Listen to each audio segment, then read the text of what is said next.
కుటుంబాన్ని పోషించడంలో, కుటుంబం మంచి చెడు చూడడంలో తల్లి పాత్ర ఎంత గొప్పదో, ఇవాళ సమాజాన్ని, మానవాళిని కాపాడేటువంటిది వృక్షాలు మాత్రమే.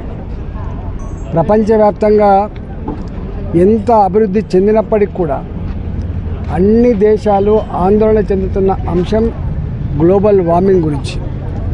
ప్రకృతి విధ్వంసం అయిపోతుంది, ఎకలాజికల్ బ్యాలెన్స్ తప్పిపోతూ ఉంది, మనిషి మనడే ప్రశ్నార్థకంగా మారింది. 40 డిగ్రీలున్న ఎండ 48 డిగ్రీలకు 50 డిగ్రీలకు పెరిగిపోతూ ఉంది. ఇప్పుడున్న ఈ పరిస్థితుల్లో జీవకోటికి రక్షణ ఇచ్చేది, తల్లిలాగా కాపాడేది చెట్టు అని చెప్పి గుర్తించి ఇవాళ నరేంద్ర మోడీ గారు అనేక రకాల రిఫార్మ్స్ తీసుకొచ్చిండ్రు. వారు ఒక పిలుపునిచ్చింది దేశ ప్రజానికానికి, ప్రతి కుటుంబం మీ అమ్మ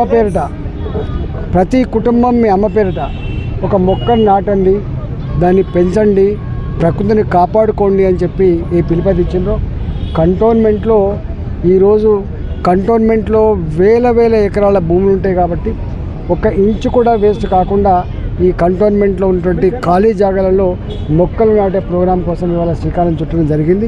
దీన్ని గొప్పగా అందిపుచ్చుకొని కొనసాగించాలని చెప్పి ప్రజలకు విజ్ఞప్తి చేస్తున్నా. సార్, బీఆర్ఎస్ ప్రభుత్వంలో కేసీఆర్ గారు మొట్టమొదటిసారి 2016 మొయినాబాద్లో నుంచి మొదలు పెట్టారు.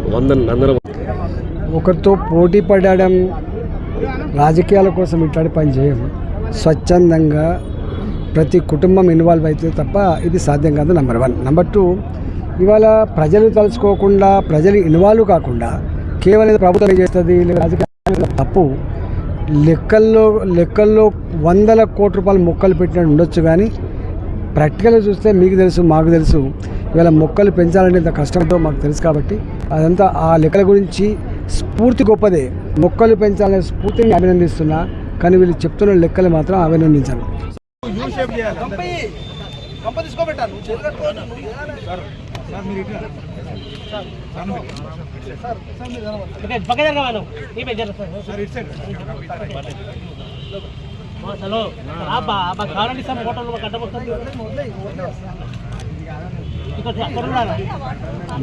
ఎంత గుంత ఉంది పడతాం చూసి గుంత ఎంత ఉందండి.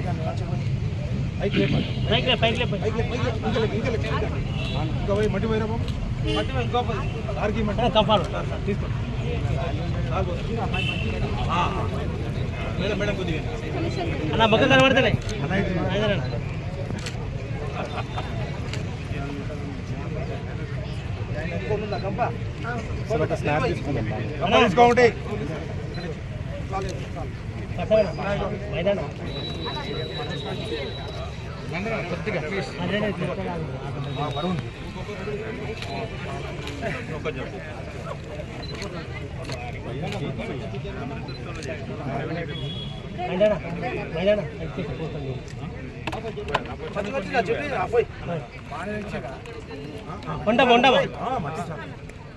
మంచి సెట్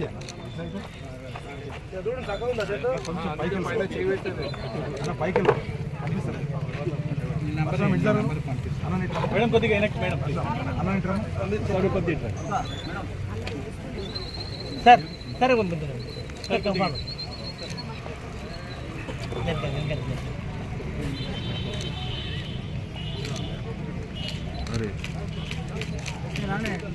ఓకే, థ్యాంక్ యూ.